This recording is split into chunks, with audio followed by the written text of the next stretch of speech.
चलिए, किसी को ना जानती होंगी, सैलरी तो आता होगा ना madam.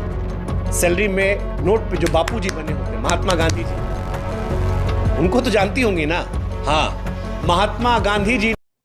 Hello guys, Bihari Bihari Bihari Bihari, मतलब इंसान सुन सुनकर ये चीजें ना थक जाता है। लेकिन लोगों को बिहारियों के बारे में ज्यादा नॉलेज नहीं है। ना नॉलेज हो जाने की वजह से लोग मतलब बिहारी बिहारी बिहारी बिहारी करते रहते हैं। ठीक है, बिहारी है भाई, सब जगह के अपने अपने लोग हैं, अपनी अपनी जगह है सबके। यहाँ पे हर जगह पे कुछ ना कुछ इस तरीके से लोग मिलेंगे जिसकी वजह से आपका आसपास का जो एनवायरनमेंट है वो खराब होता होगा। लेकिन एक इंसान की वजह से आप सबको जज करो, ये नहीं सही है। एक मैडम है जो कि जहानाबाद में रहती हैं, नहीं जहानाबाद में उनका पोस्टिंग हुआ, जो कि दिल्ली में रहती थी, टीचर हैं। क्या पढ़ाती होंगी, वो भी केंद्रीय विद्यालय की। क्या पढ़ाती होंगी तुम बच्चों को, क्या तुम बच्चों को शिक्षा दोगी जब तुम्हारे अंदर ही सर में दिमाग में भूसा भरा हुआ है। मतलब बिहारियों को गाली दे रही हैं वो। तुमको पता नहीं है ना, कहावत तुमने एक सुना नहीं होगा, एक बिहारी 100 पर भारी। कोई भी कहावत इस तरीके से नहीं बनता है, कुछ ना कुछ उसके पीछे लॉजिक होता है, तब जाके ऐसी कहावतें बनती हैं बहन। तुमको पता नहीं होगा। टीचर टीचर के नाम पे तुम धब्बा हो। आज के टाइम पे ही ले लो बिहार वालों के बारे में। अभी मैं तुम्हें बताने जाऊं ना तो बहुत कुछ बातें निकल कर आएंगी, लेकिन आज के टाइम में, अभी के टाइम में ले लो।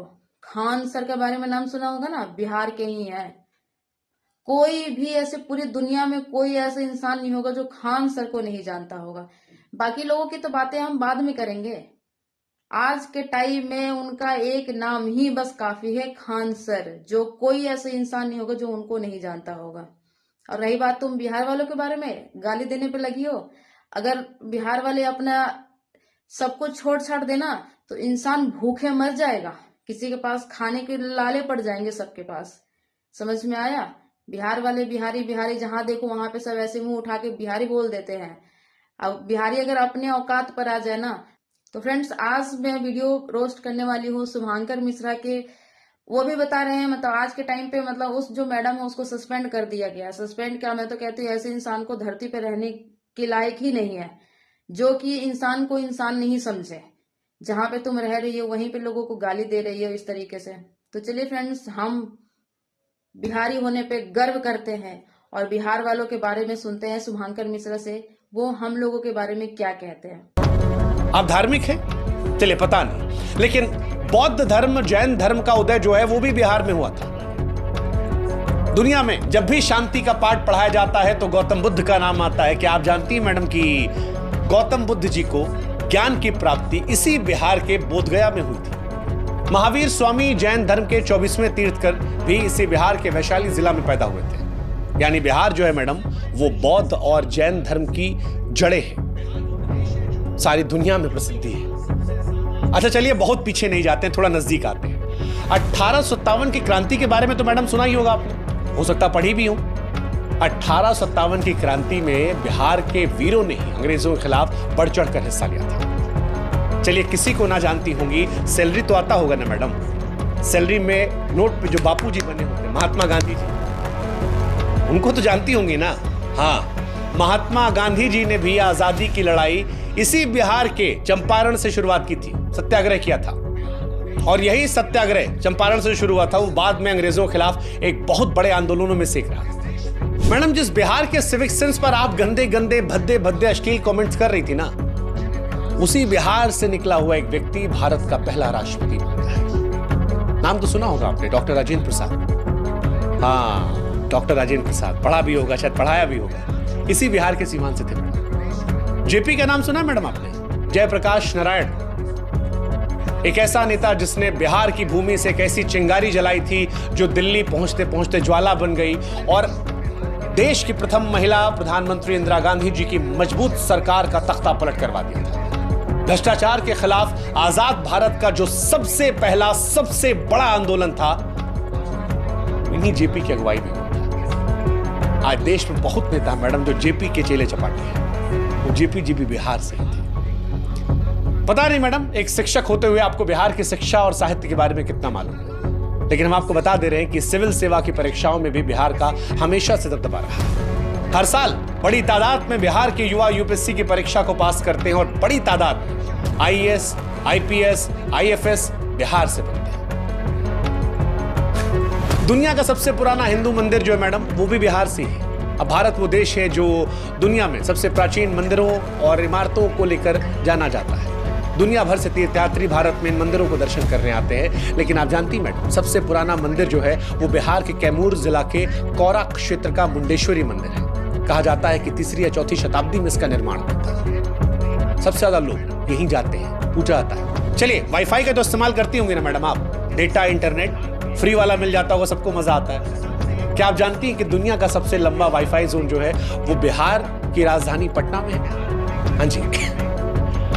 और आपको जान के हैरानी होगी मैडम कि इसका कवरेज एरिया जो है ना वो 20 किलोमीटर का है। इससे पहले जो रिकॉर्ड था वो चीन के नाम था, 3.5 किलोमीटर में वाईफाई नेटवर्क था। लेकिन उससे तकरीबन 6 गुना में बिहार से है वही इंटरनेट जिससे वीडियो आपने अपलोड किया था और कहा था जीरो सिविक सेंस बिहारियों में, पिछड़े लोग हैं, डेवलप्ड हो जाएंगे। मैम, इसी बिहार में अशोक राजपथ पर कभी जाइएगा, वहां से लेकर दानापुर तक मुफ्त इंटरनेट है, कोई पैसा नहीं लगेगा उससे।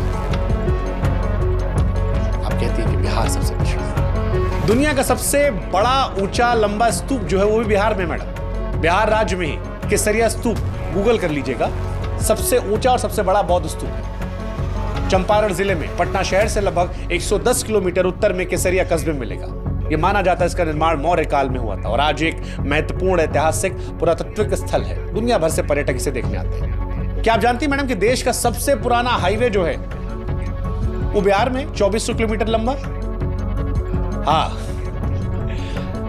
मतलब आपको हैरानी होगी, दक्षिण एशिया के सबसे लंबे और पुराने रास्तों में से हावड़ा के पश्चिम में स्थित बांग्लादेश के चटगांव से शुरू होता है और उसके बाद वर्धमान, आसनसोल, सासाराम, प्रयागराज, कानपुर, कन्नौज, एटा, अलीगढ़, बुलंदशहर, गाजियाबाद, दिल्ली, पानीपत, करनाल, अंबाला, लुधियाना, जालंधर, अमृतसर, पाकिस्तान के लाहौर, रावलपिंडी होते मैडम अफगानिस्तान के कंधार तक ये जाता है ना, वो भी बिहार में ही मैडम। अच्छा चलिए, लिखने पढ़ने का तो शौक होगा ना मैडम आपको, कविता वविता लिखती है? एक कविता हमको आपके लिए याद आ रही है। आपकी हरकत पर, आपकी नौकरी चली गई तो हमको याद आया कि जब नाश मनुष्य पर छाता है तो सबसे पहले विवेक मर जाता है। अरे गजब, देखिए इत्तेफाक, देखिए ये जो कविता है ना मैडम, ये भी एक बिहारी ने लिखी है। ये पंक्तियां लिखने वाले रामधारी सिंह दिनकर साहब बिहार के बेगूसराय के थे, जिन्हें राष्ट्र कवि का भी दर्जा दिया है ना। गजब मैम, आप पढ़ने लिखने की बात कर रहे, देखिए। वैसे इस कविता को आपको पढ़ना चाहिए और इससे अमल लेना चाहिए, सीखना चाहिए। तो फ्रेंड्स, सुना आप लोगों ने, बिहार होने पर, बिहारी होने पर गर्व होना चाहिए हमें।